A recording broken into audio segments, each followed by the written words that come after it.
특별히 세계적인 이상기온으로 여러 가지 현상이 나타나지만 그 중에 하나가 사막화 현상이랍니다. 유엔 보고에 의하면 지구의 4분의 1이 사막화에 처했다, 그런 얘기를 해요. 우리나라도 황사가 심해지는데 몽골 지역, 중국 지역으로 사막화가 굉장히 급속히 진행되고 있다고 하는데요, 사막이 늘어난 이유가 뭐라겠죠? 비가 적기 때문에 그래요. 비가요. 여러분, 비가 적어진 이유가 무엇이냐? 수분이 증발돼서 하늘로 올라가야 하는데, 그래서 비구름이 형성돼야 하는데 매연 이런 것들로 딱 막혀서 수분이 올라가지 못하니까 여러분, 그런 현상이 나타납니다. 하늘로 올라가는 수분의 양이 줄어들므로 비가 적어지고 이로 인해서 황량한 사막이 넓어진다는 것이죠. 여러분, 여기에 영적 원리, 기도의 원리가 있다는 것입니다. 정말 우리가 감사가, 기도가, 찬송이 하늘에 올라가지 않으면 하늘에서는 은혜의 비, 응답의 비, 이게 내리지 않는다는 것이죠. 감사가 올라가고 찬송이 올라가고 기도가 올라가야만 하나님의 은혜의 비가, 축복의 비가 내린다는 걸 기억하시길 바랍니다. 자, 여러분 어떻습니까? 여러분, 감사의 수증기, 기도의 수증기, 찬송의 수증기가 올 한해 많이 하늘나라 보좌로 올라가셨습니까? 정말 그것이 하늘에 충분히 쌓여 은혜의 비, 축복의 비가 여러분 삶 가운데 내리고 있습니까? 지난 10개월하고 일주일 행여 힘겹게 여기까지 살아오신 분 계십니까?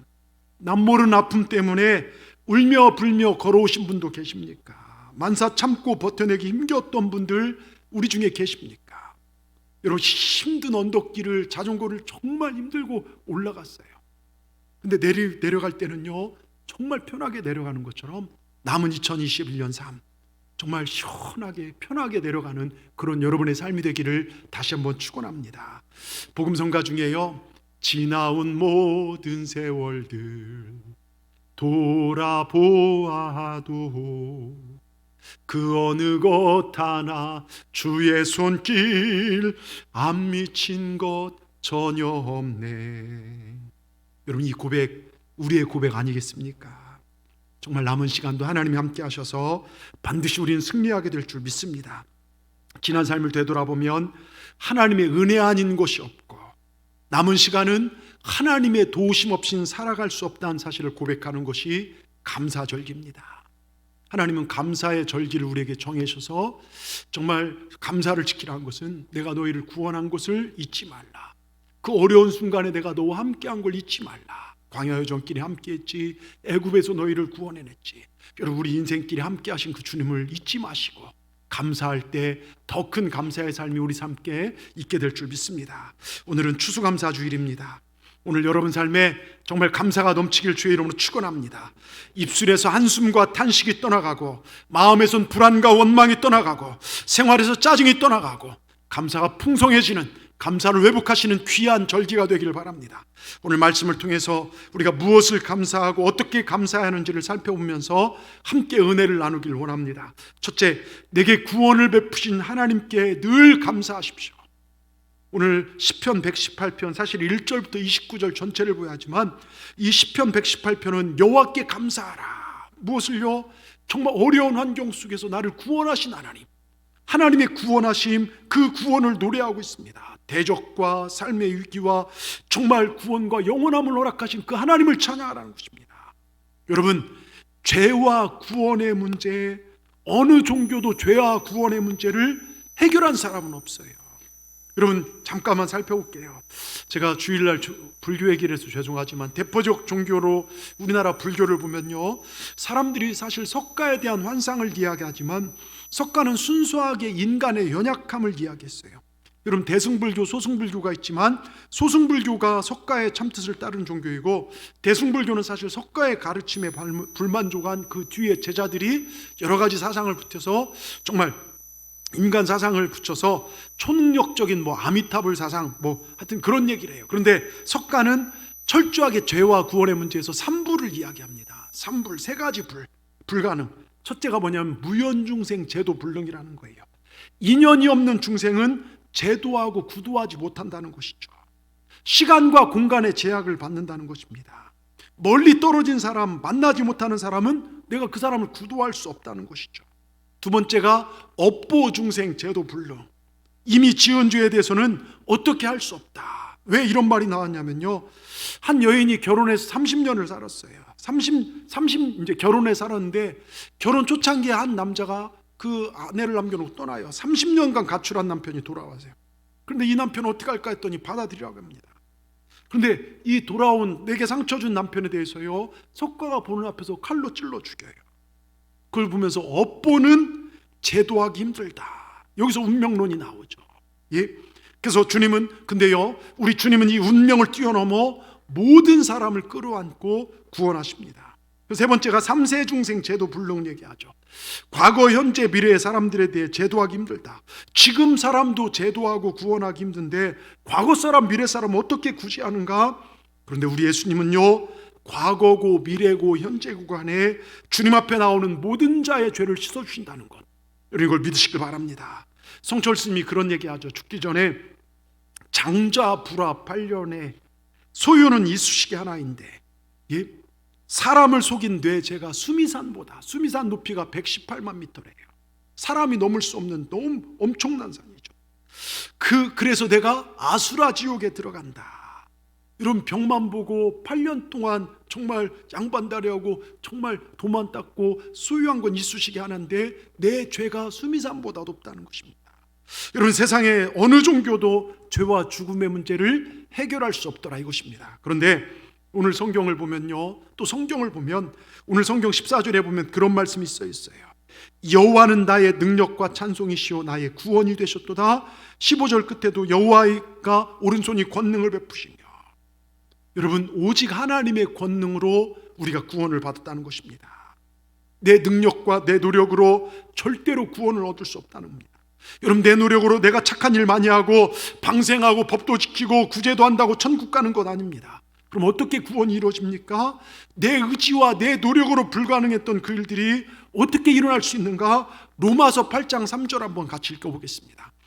율법이 육신으로 말미암아 연약하게 할 수 없는 그것을 하나님은 하시나니, 곧 죄로 말미암아, 여러분 죄로 말미암아 이렇게 써 있습니다. 자기 아들을 죄 있는 육신의 모양 보내어 육신의 죄를 정하사, 즉 율법이 육신으로 말미암아 연약하게 할 수 없는 그것을 하나님 하신다는 것입니다.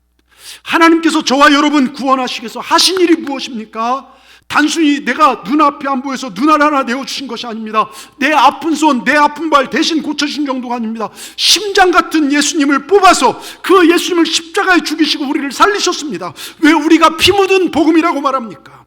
주님께서 나를 위해서 물과 피를 흘리셨다. 그리고 내게 생명을 내어주셨다. 이 예수님이 나를 위해 죽으시고 부활하셨다는 이 복음을 믿는 자들에게 영생을 허락하시고 구원을 허락하신다는 거예요. 여러분, 우린 내 노력과 발버둥으로 구원받은 자들이 아닙니다. 우린 예수 그리스도를 통하여 구원받은 하나님의 자녀들입니다. 이 사실을 잊지 말고 감사하라는 거예요. 여러분, 찰스 스펄전 목사님 이야기 몇 번 들어보셨을 겁니다. 어느 날 길을 걷고 있는데요, 한 소년이 새장에 새 한 마리를 놓고 막 괴롭히고 있어요. 목사님 소년에게, 얘야 너 그 새를 어찌하려고 그러냐? 아이, 좀 괴롭히다가 실증 나면 죽어버리지요 뭐, 죽여버리지요 뭐. 대수롭지 않게 대답하면, 그럼 그렇지 말고 그 새 나한테 팔여. 얼마 줄까? 그랬더니 $100 주면 팔지요. 소년은 농담으로 말합니다. 아니, 새 한 마리 새장하고요, 여러분 무슨 $100, 너무 그렇게 살 사람 없겠죠. 근데 스펄전 목사님 $100를 주고 그 새를 샀습니다. 그리고 그 다음 주일 설교 시간에 그 새장을 가지고 단에 올랐어요. 그리고 새 한 마리에 내가 거금 $100 주고 산 새장을 교인들에게 보여주며 이렇게 설교했습니다. 어느 날 하나님께서 모든 사람을 사망과 저주의 새장에 가두고 괴롭히는 마귀에게 물으셨습니다. 너는 이 사람들을 어떻게 할 생각이냐? 마귀가 대답합니다. 서로 질투하고 미워하고 싸우는 그것을 가르치려고 합니다. 그리고 내 맘대로 갖고 놀다가 실증나면 죽여버리지요 뭐. 그때 하나님께서, 내가 저 사람들을 사고 싶은데 얼마면 되겠느냐? 마귀가 웃으면서, 아니 이것들을 사서 뭐 하려고요? 사람들은 당신의 말씀을 거역하고 배반한 존재들이 아닙니까? 그래도 사시겠다면 당신의 외아들 예수의 목숨을 내어놓으십시오. 그때 하나님께서는요, 그 외아들 예수 그리스도의 목숨을 내어주고 우리를 마귀의 손에서 샀습니다. 그리고 우리를 자유케 했습니다. 우리를 천국을 홀로 날 수 있는 하나님의 자녀로 삼아주셨습니다. 여러분, 우리가 감사해야 할 가장 근본적인 이유가 바로 독생자 예수를 일부러 죽이시고 날 살리신 구속의 은혜입니다. 이거 잊으면 안 됩니다. 여러분, 우리가 늘 잊지 말고 살아야 할 한 가지, 바로 예수 그리스도께서 나를 구원하신 이 사실을 절대로 잊지 마시길 주의 이름으로 축원합니다. 그분이 나를 위해 피를 흘리신 그 피 묻은 복음을 절대로 잊지 마시길 바랍니다. 그리고 감사하시길 바랍니다. 오늘 추수감사주일, 지난 한 해요 바쁜 일상에 묻혀서, 먹고 사는 일에 묻혀서, 코로나로 불안으로 잊고 살던 구원의 은혜를 다시 한번 기억하시고 감사를 회복하시기를 주의 이름으로 축원합니다. 우리를 죄악에서 건지신 하나님, 우리를 지옥불에서 건지신 하나님께 날마다 감사하시는, 다시 한번 이 감사를 회복하시는 우리 동산의 모든 분들 되기를 주의 이름으로 축원합니다. 두 번째요, 감사와 찬송은 기적을 일으키니 어떤 상황에도 감사하며 찬송하십시오. 예전에 제 남동생 아들이 정말 막 아장아장 걸으면서, 남동생과 그 재수씨가 출근한 사이에 친정집에 돌봤는데 가스레인지 위에 보리차를 펄펄 끓이고 있었어요. 내가 가다가 뭔지 모르고 그걸 땡겨버려서 정말 얼굴이랑 막 완전 화상을 입어서, 제가 서울에서 부목 생활할 때 거기로 온 거예요. 그 근처에 유명한 이제 화상 전문 병원이 있어서 그 강남에 와갖고서 거기서 막 한참 입원해서 제가 종종 찾아가서 기도해 준 적이 있습니다. 그런데 화상 입은 피부는요 숨을 쉴 수가 없다는 거예요. 예? 그 고통이 이루 말할 수 없답니다. 제가 의사로부터 들은 이야기 중에요, 우리 피부는요 1분에 약 4만 개의 세포 조각들이 떨어져 나간대요. 죽는답니다. 4만 개가요. 여러분, 우리가 세포 이식을 한다면요 돈이 얼마나 들까요? 예? 건강한 사람도 하루에 100개쯤 머리가 빠진대요. 예? 또 그만큼 새로 나는데 저 같은 사람 100개 빠지고 나는 게 한 30개밖에 안 나는 것 같아요. 그래서 올 초보다 지금이 이마가 좀 더 넓어진 것 같죠. 예? 예? 이런 걸 탈모라고 하는데요, 근데 머리털 한 개 심은 게 얼마일까 하고 제가 너무 머리가 많이 빠져서 관심을 가지고 봤더니요, 하나당 뭐 특별 세일하는 성형외과도 있는데 보통 2,000원에 3,000원 하더라고요. 한모 머리털 심는데요. 여러분, 100개가 매일 새로 나면요 내 머리에 매일 20만 원 30만 원 여러분 쏟아지는 거예요. 여러분, 머리가 그냥 2, 30만 원 번다고 생각하십시오. 감사하시길 바랍니다. 그래서 머리를 아침마다 쓰다듬어주면서 빗질하면서, 기특하다, 네가 하루에 오늘 20만 원 30만 원 나한테 벌어졌구나, 만져주시기 바랍니다. 여러분, 우리 몸에 탁해진 피를 매일 수혈한다면요 그 고통이 얼마나 될까요? 투석하신 분들 보면요 그 고통이 얼마나 시간 뺏기죠. 힘들죠. 여러분, 피와 산소는 영양분을 온몸 세포에 골고루 나눠주고요, 몸에 해로운 찌꺼기, 세균, 독소들을 청소하러 온몸을 돕니다. 여러분, 한 사람 핏줄 길이가 얼마나 되는 줄 아십니까? 예? 약 10만 킬로래요. 이거 지구를 거의 2바퀴하고 반절 정도 도는 게 우리 몸 안에 핏줄이 그렇게 있어요. 여러분이 만든 게 아닙니다. 하나님께서 그렇게 만드셨어요. 여러분, 콩팥이라 불리는 신장은요 이 피를 청소해줘서 온몸을 잘 흘러다니도록 만들고요, 심장은 하루에 10만 번씩 뛴대요.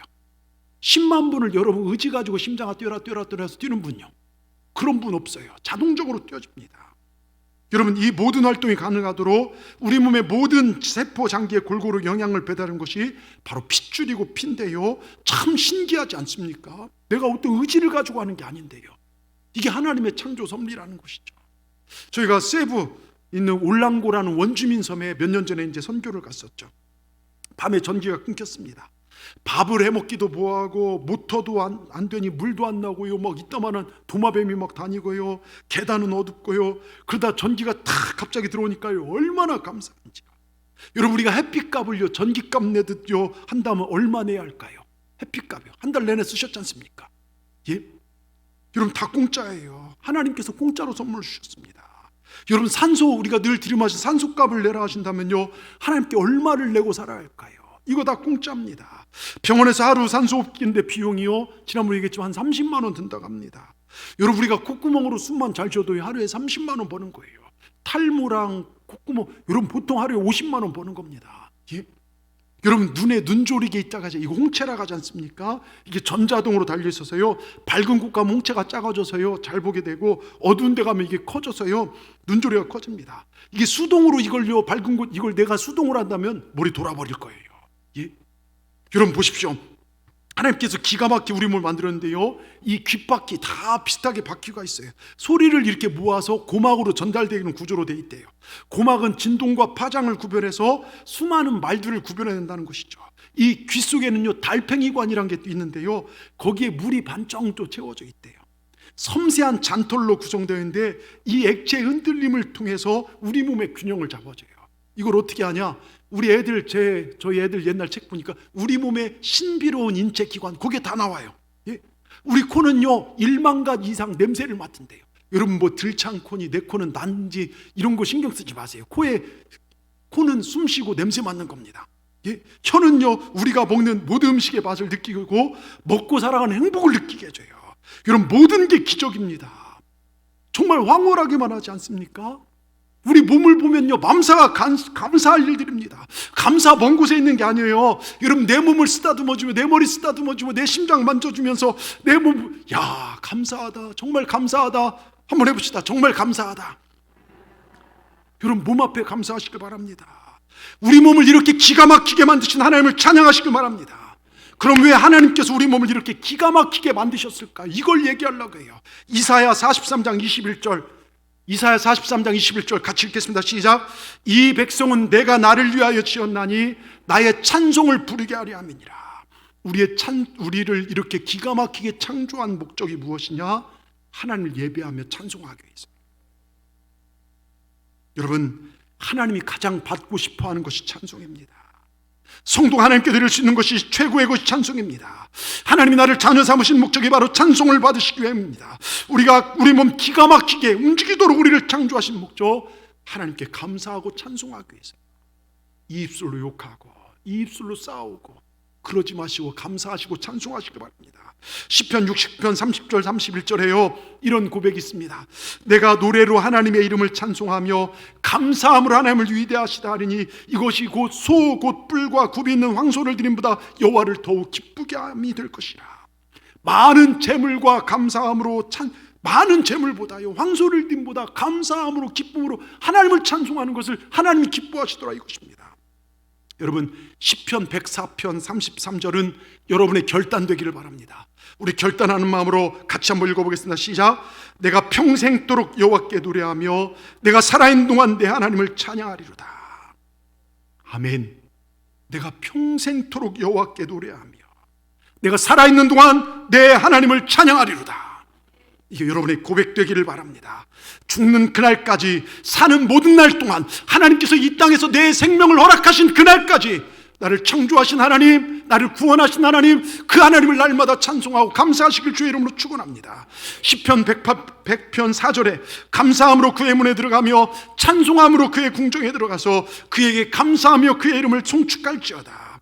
우리가 감사하고 찬송할 때요 하나님의 궁정에 들어갈 수 있는 자격이 주어져요. 그 하나님의 궁정에 어마어마하게 좋은 것들이 여러분 인생 가운데 쏟아지게 될 줄 믿습니다. 감사하십시오. 찬송하시길 바랍니다. 여러분 그런데 보십시오.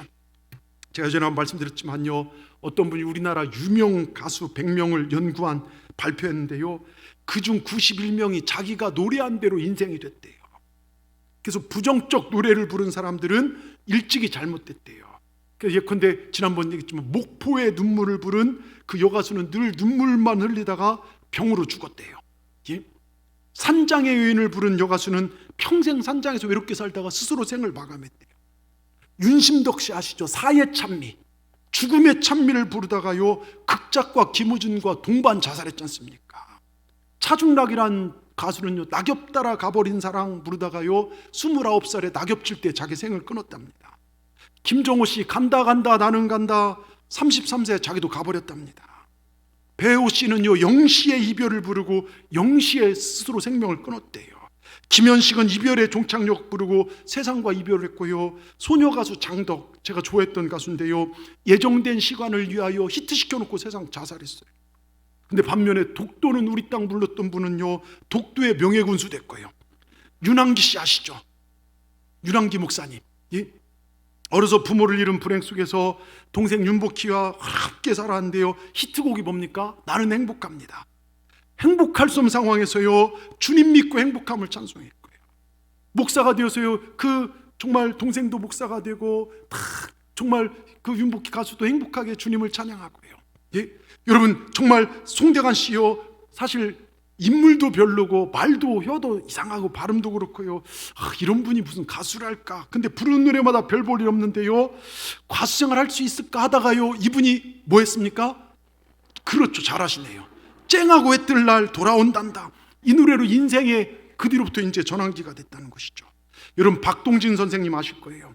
국악의 독보적인 존재, 인간분해제. 근데 이분은 불교 신자였죠. 어느 날 판소리 예수전 5시간짜리를 완창해달라는 청탁이 들어와서 1년 가까이 연습을 하고 무대에 섰는데요, 어느새 기독교인이 되어 있는 거예요. 노래가 인생을 바꿉니다. 어제 저녁에 이옥 선교사님, 북한의 선동원이었던 그분이 정말로 김일성 죽고 배급이 끊기면서 그 아버지랑 식구들 다 굶어 죽고 정말 고난의 그 행군 시절에 죽고요, 평생 들쳐맺고 두만강 탈출하고 그렇게 예수님 믿으라는데 안 믿다가요, 죽기 일부 직전에 감옥에서 예수님을 영접하고, 그때 그를 변화시킨 게 찬송이에요. 찬송이요. 여러분 노래가 인생을 바꾸고 기쁨의 노래, 행복의 노래를 여러분 부르신다. 근데 하나님을 찬양하는 인생, 감사하는 인생은 얼마나 놀라운 일이 펼쳐질까요? 예? 찬송 우리 영혼을 살립니다. 귀신을 물리칩니다. 이스라엘 백성 찬양 중에 여리고성을 무너뜨렸죠. 사도 바울과 신라는 사도행전 16장 25절 26절에 바울과 신라가 옥에 갇혀서 기도와 찬양 중에요, 감옥이 흔들리고요, 그들을 묶고 있는 쇠사슬이 풀어지고 옥문이 다 열리는 능력이 나타났습니다. 다윗은요, 사울이 정말 악신에 정말 고통당할 때요, 그 앞에서 찬양하니까 악신이 떠나갔습니다. 여러분 찬양할 때 하나님의 능력이 나타납니다. 하나님의 자녀들은요, 그 하나님을 당연히 찬양해야 돼요. 우리를 창조하신 목적 하나님을 찬양하기 위함입니다. 우리 삶이 어떠하든지, 지금 내 환경이 힘들든지 어떠하든지 하나님을 찬양하고 하나님께 감사할 때 하나님의 능력이 손길이 우리 인생 가운데 머무르게 될 줄 믿습니다. 그래서 감사와 찬송은 백신입니다. 예방제입니다. 여러분 방부제입니다. 해독제가 됩니다. 여러분 우리의 환경과 상황이 아무리 어려워도 믿음의 사람들이 절망한다는 것은 하나님의 능력을 무시하는 행위고, 내게 힘이 없다고 낙심하는 것은 힘의 원천 대신 하나님을 업신여기는 것이고, 내게 과거에 죄가 있다고 포기하는 것은 십자가에서 보혈을 흘리신 예수 그리스도를 제대로 믿지 못하는 것입니다. 여러분 우리 주님을 온전히 믿으시길 주의 이름으로 축원합니다. 이제 우리 더 찬송하십시다. 더 감사하십시다. 여러분 가정이 새로워지고, 여러분 사업이 새로워지고, 우리 신앙의 영적인 성숙들이 새로워지는 그런 역사가 일어나게 될 줄 믿습니다. 끝으로요, 절대 감사, 평생 감사, 처음부터 끝까지 감사하라. 힘들어도 어려워도 감사해 버리시기를 주의 이름으로 축원합니다. 여러분 제가 종종 하는 얘기 중에 그냥 그 인터넷 유머 중에 이런 게 있었어요. 50세 이상 된 남편이 집에서 식사를 몇 끼 하느냐에 따라 마누라들에 대한 남편의 호칭 아시죠? 한 끼도 안 먹는 남편 뭐라고요? 영식님. 님자가 붙어요. 영식님. 한 끼 먹는 남편은요, 일식씨가 돼요. 저는 일식씨 같아요. 일식씨. 두 끼 먹는 남편은 두식이. 근데 세 끼 먹는 남편, 그때부터 욕이 들어갑니다. 세 끼 먹으면요, 삼시세끼랍니다. 근데 세 끼 먹고 간식 먹는 남편을 뭐라고요? 갓나새끼라고 합니다. 세 끼 먹고 간식 먹고 야식 먹는 남편을 종갓나새끼라고 합니다. 예, 죄송합니다. 시도 때도 없이 먹는 남편을 뭐라고요? 미친 새끼라고 합니다. 예? 그런데요, 세 끼 먹고 간식 먹고 야식까지 먹으면서 마누라는 거들떠도 안 보는 남편, 이걸 뭐라고 하냐면 쌍놈의 새끼라고 한답니다.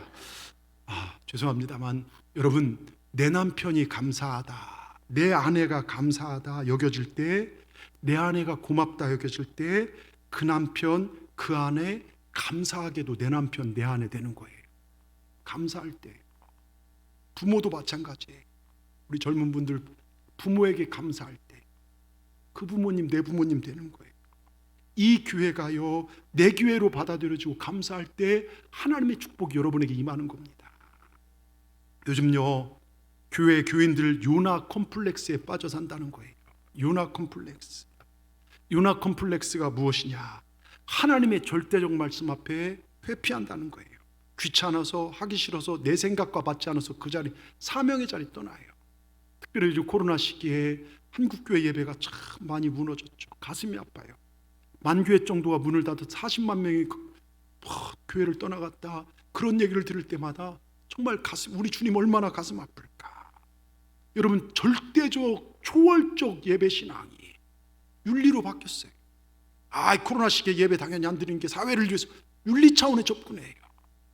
6.25 때도 그 어려운 시절에도 정말로 목숨 걸고 예배 드렸던 그런 예배가 아니라, 여러분, 요나 컴플렉스입니다. 안주하려고 편안하게 추구하는 것. 아무것도 안 하고 뭐 좀 하자 가면 목사님 냅두세요. 이 코로나 시기에 뭐랍니까? 절대적 가치가 윤리적 가치로 전락돼 버렸어요. 그럼 우리가 요나 증후군에 걸렸는지 한번 좀 살펴볼게요. 요나서 1장 3절에 보면 여기 증세가 나와요. 한번 같이 읽어보겠습니다. 요나서 1장 3절 같이 읽습니다. 시작. 그러나 요나가 여호와 얼굴을 피하려고 일어나 다시스로 도망하려 하여 요바로 내려갔더니 마침 다시스로 가는 배를 만난지라 여호와 얼굴을 피하여 그들과 함께 다시스로 가려고 뱃삭을 주고 배에 올랐더라. 여기에 요나 증후군이 잘 나오는데요, 먼저 첫 번째 증상, 멈추고 숨는 것입니다. 여호와의 얼굴을 피하는 거예요. 앞장서서 일하다가 뭔가 하다가 마음에 안 듭니다. 교회의 요구나 목회자의 비전이 나랑 맞지 않습니다.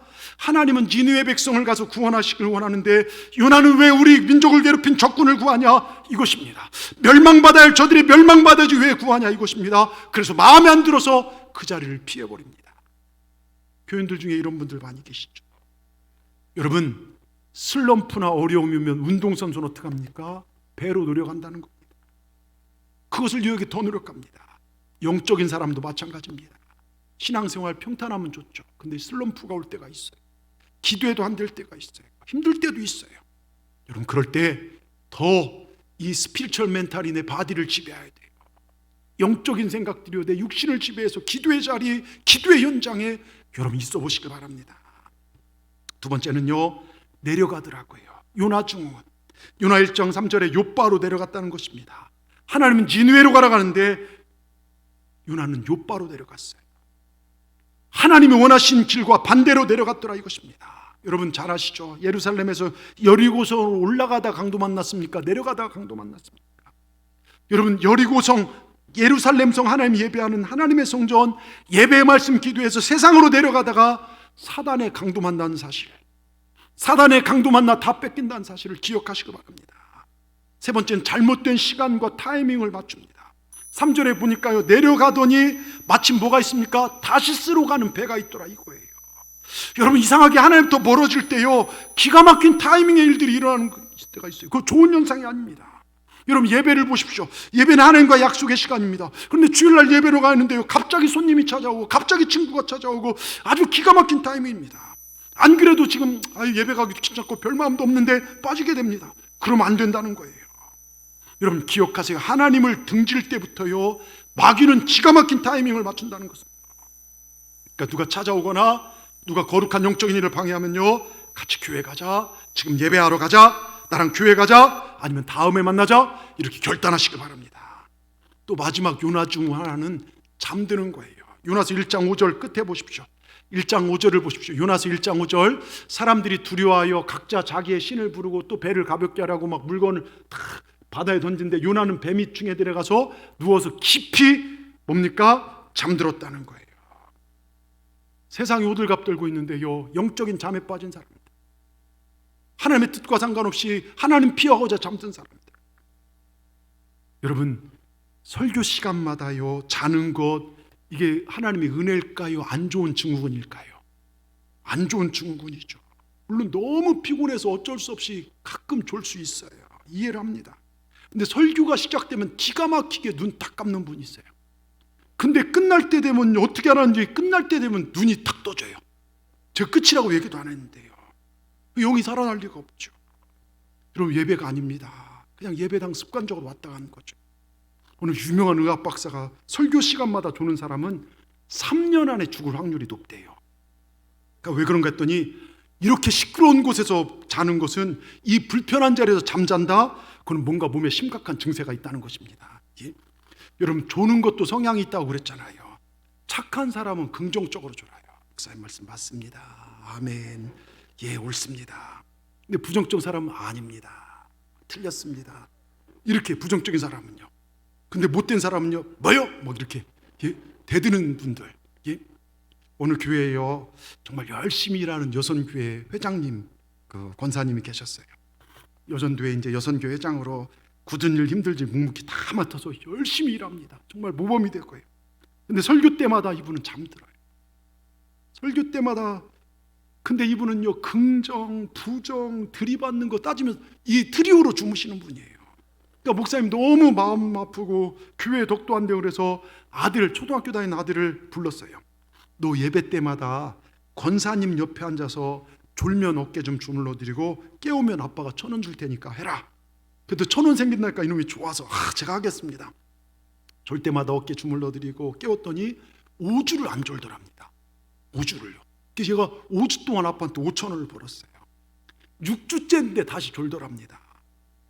목사님 설교하시 아들에게 사인을 보냈어요. 야, 깨워 졸잖아. 그런데 아들놈이 아빠만 쳐다보고 딴짓합니다. 안 깨워요. 설교가 다 끝날 때까지 깨우지 않더랍니다. 그래서 예배 마치고 아들을 불렀어요. 너 이놈 자식 이리 와봐. 너 왜 권사님 조는데 안 깨웠어? 그랬더니 사실 아버지에게 1,000원 받는 것도 죄송하고 권사님께서 너무 피곤해 보이셔서 그것도 죄송하고요. 그런데 권사님이 안 깨우면 2만 원 주신다고 해갖고서 여러분 그러더랍니다. 여러분, 감정 때문에 우리가 인생을 망칠 필요는 없죠. 신앙은 감정이 아닙니다. 시대의 흐름도 아닙니다. 내가 옳게 생각하는 내 세상도 아닙니다. 신앙은 말씀이에요. 말씀이 중심되어야 합니다. 여러분, 요나 증후군이 혹시 내 안에 있다면 물리치시길 주의 이름으로 축원합니다. 요나가 그러다 어떻게 됩니까? 물고기 뱃속으로 던져져요. 죽음과 같은 완전히 막힌 그곳에 어떻게 나왔습니까? 요나는 죽음 앞에 부르짖어 기도했습니다. 기적이 여기서부터 시작돼요. 우리가 잘 알잖아요. 요나가 정말 주님 앞에 부르짖어 기도할 때부터 인생 제2라운드가 시작되는데요, 목숨 걸고 주님만 바라보며 기도할 때 끝이라고 생각하고 시작이 됩니다. 여러분, 하나님 앞에 기도하면요, 없는 자에게 있게 하십니다. 우리 하나님 죽어가는 자를 살려주십니다. 요나가 물고기 뱃속에 기도한 것이 요나서 2장입니다.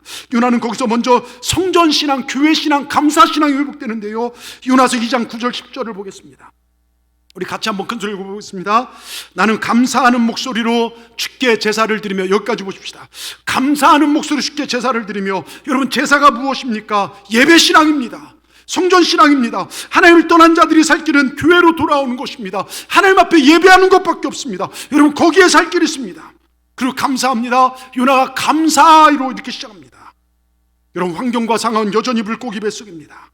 그러나 감사하니까요, 하나님께 물고기에게 말씀하시고 요나를 육지에 토하게 하셔요. 여러분, 감사하시길 바랍니다. 예배신앙을 회복하시길 바랍니다.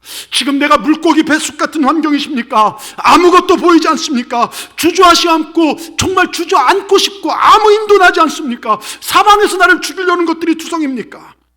여러분, 다시 감사를 회복하십시오. 예배를 회복하십시오. 거룩한 생활이 여러분을 지배하게 하시고, 이 스피리추얼 영적인 생각이 여러분의 육신을 다스리시길 바랍니다. 그럼 살아나게 될 것입니다. 어떤 집사님이요, 밤거리를 지나다 보니까 아주 허스름한 옷차림을 한 아이가 파리바게뜨 빵집 앞에서 그 빵을 보면서 군침을 흘리고 있어요. 그 집사님이 얘가 배가 고픈가 보다, 빵이 먹고 싶은가 보구나. 그래서 너 이리 따라 들어와. 그래서 빵가게 들어와서요, 먹고 싶은 거 골라. 했더니 얘가 이것저것 골라서요, 막 그 앉아서 볼이 비어 떠지도록 빵을 먹는 걸 보니까요, 얼마나 그 빵이 맛있어 보이는지, 야, 얘한테 좀 더 많은 걸 좀 줘야겠구나.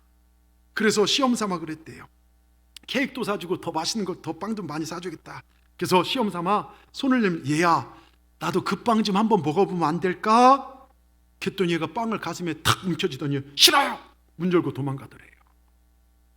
여러분, 지금 내가 누린 이 은혜들 어디로부터 온 것인지요? 예? 하나님이 생명 주셔서 우리 심장이 뛰고 우리 콧구멍으로 숨 쉬는 거 별거 아니에요. 내 의지 아니에요. 하나님 여기까지 나를 인도해 주셨는데, 내 심장을 돌게 하시고 내 모든 것을 잃게 하신 하나님, 하나님 우리에게 더 주시고자 하나님 때로 우리에게 요구하실 때가 있어요. 그런데 우리는 그걸 뿌리치고 싫어요, 바빠요. 여러분, 여기에 머물러 있을 때가 많습니다. 그저 내 것만 품고 사는 자들이 얼마나 많이 있습니까? 여러분, 감사하는 것 뭐 가져야 합니까? 기도 생활도 뭐 특별한 시간 남아야 하는 겁니까? 선교도 헌신도 그냥 하면 되는 겁니다. 믿음으로 하면 역사가 일어납니다. 우리는 하나님 해주시면 감사할게요, 물질 주시면 선교할게요, 건강 주시면 감사할게요. 아닙니다. 감사와 기도, 선교 그냥 시작하는 것입니다. 오늘부터, 지금부터 시작하는 것입니다. 좋은 환경에 감사하는 것 아닙니다. 나를 구원하신 그 은혜에 감사하고, 나를 사랑하신 그 사랑, 내 찬송이 되시고 내 기쁨이 되신 그 하나님 앞에 찬송하고 감사하는 것입니다. 여러분, 불평할 상황에서 감사를 고백해 버리시길 바랍니다. 데살로니가전서 5장 16절 18절, 너무 잘하는 말씀이지만 사실 쉽지 않은 말씀이에요. 항상 기뻐하라, 쉬지 말고 기도하라, 범사에 감사하라, 이것이 그리스도 예수 안에서 너희를 향하신 하나님의 뜻이니라. 이게 하나님의 뜻이래요. 여러분 보십시오. 항상 쉬지 말고 범사에. 그런데 그렇습니까? 살다 보면 기도하기 싫을 때도 있고 힘들 때도 있어요. 어려울 때도 있습니다. 목구멍까지 막 욕이 차오르고 분노가 차오를 때도 있어요. 확 막 뒤엎어버리고 싶을 때도 있습니다. 그런데 그리스도 예수 안에 있는 사람은 그러한 때도 감사하라는 거예요. 여러분, 그 상황을 넘어가면요, 하나님 감사거리로 변화시켜 주시더라고요. 힘들어도 어려워도 그냥 감사해 버리시길 바랍니다. 어떤 상황에도 우리가 감사하십시다. 기도하십시다. 찬송하십시다. 하나님께서 역사하실 줄 믿습니다. 그리고 끝까지, 여러분, 어떤 결혼식 피로연에서 실제 있었던 이야기, 모두가 흥겨운 자리에서 결혼식 마치고 식사를 하는데요, 갑자기 신랑이 인사 다니다가 마이크를 잡더니 심각한 얼굴로 제가 여러분 앞에 고백할 게 있습니다. 그럽니다. 모두가 웃으면서 식사하다가 신랑 말에 귀를 기울이면서 먹습니다. 저는 결혼하기 전에 한 여자의 품에 의지하며 살아왔습니다. 뜻밖의 고백에 피로연장이요, 고백에 썰렁이 술렁거립니다. 그러면서 그 여자의 품에 안겼으면 늘 편안하고 따뜻했습니다. 그 여인만큼 저를 사랑해 준 사람 없습니다. 피로연장 순간 정적이 흘렀습니다. 이거 뭔가? 그때 신랑이 분위기를 딱 잡더니 그분은 바로 우리 어머님이십니다. 막 박수가 나왔어요. 저놈 센스 있다, 멋있다. 근데 이 장면을 흐뭇하게 바라보던 70살 할아버지가 계셨어요. 야, 저놈 멋있네. 나도 한번 저거 써먹어 봐야겠다. 드디어 때가 되었는데 할머니 칠순잔치가 되었습니다. 손자, 손녀, 늙으신 90대 노모까지 다 모시고 친저들이 다 모이고 호텔에서 밴드 불러서 막 풍악 올리고 놀다가 한참 무르익을 때 할아버지가 딱 나가더니 마이크를 딱 붙잡고, 내가 할 말 있으니 다 내 얘기를 들어봐라. 사람들이 다 쳐다봅니다. 사실 나는 우리 할멈을 알기 전에 다른 여인의 품을 의지하고 살아왔다. 그랬더니 장래가 갑자기 고요해집니다. 분위기 보니까 한마디만 더 하면 사람들 넘어갈 것 같습니다. 그 여자만큼 나를 사랑해준 여자가 없었지. 장래가 술렁거리기 시작하고, 아이고 우리 아버지 딴살림 차렸나, 바람 폈나, 이제 다음 이야기만 하면 돼요. 늙으신 어머니 얘기만 하면 돼요. 근데 할아버지 그때 잊어버렸어요. 어라? 그게 누구였더라? 여러분, 잊어버리면 문제된다는 거예요. 척하면 짠하고 나와야 하는데요, 그것이 안 나오면 문제가 됩니다. 감사에는 범사 항상, 이 감사가 나와야 된다는 거예요. 오늘 제가 본문을 1절하고 29절을 잡았어요. 1절 시작에서 끝까지 여호와께 감사하라. 29절도 똑같이, 여러분 시편을 보면요, 종종 지금부터 영원까지 여호와께 감사하라는 표현이 나옵니다. 처음부터 끝까지 감사하라는 것입니다. 지금까지 지켜주신 에베네셀 하나님께 감사하면 여호와 이레 하나님 우리 인생을 채워주시고 복되게 하신다는 겁니다. 여러분, 낮에도 감사하시고 밤에도 감사하시고 월요일에도 화요일에도 토요일에도 주일에도 감사하시고 아침에도 감사하시고 한낮에도 밤에도 감사하시고 어제 베푸신 은혜에 감사하시고 내일 부어줄 은혜에 감사하는 삶, 365일 매일 감사하는 여러분의 삶이 되어서 하나님을 기쁘시게 하는 그런 감사의 삶이 되시길 주의 이름으로 축원합니다. 그럴 때 하나님 능력의 손을 펼쳐서 우리 앞길을 인도하실 줄 믿습니다. 하나님께 감사하라, 하나님께 감사하라. 다 같이 큰 소리 아멘 하십시다. 기도하겠습니다. 전능하신 하나님 감사합니다. 오늘 추수감사주일 다시 한번 감사에 대해 알게 하시고 깨닫게 하시니 감사합니다. 우린 정말 조선시대 최고 부자들보다 더 좋고 윤택한 삶을 살고 있음에도 불구하고 세상에 안 되는 것들, 힘든 것들 보며 탄식하고 원망할 때가 많았음을 고백하오니 용서하여 주시옵소서. 우리가 먼저 우리 삶 가운데 나를 구원하신 하나님의 그 사랑에 감사하게 하시고, 또한 나를 아름답게 창조하신 그 하나님께 찬양하며 앞으로 내가 만난 모든 삶의 기쁨이 넘쳐나도록 평생 감사, 범사 감사, 항상 감사하는 우리 삶이 되게 하여 주시옵소서. 마귀는 이런 설교를 들으면 우리 감사를 뺏어가려고 합니다. 하나님 이겨내게 하시고, 그럼에도 감사하는 우리 삶이 될 수 있도록 감사로 주님을 영화롭게 하여 하나님의 놀라운 축복을 누리고 살아가는 우리 모두가 되게 하여 주시옵소서. 예수님의 이름으로 감사하며 기도하옵나이다. 아멘. 우리 찬송가 591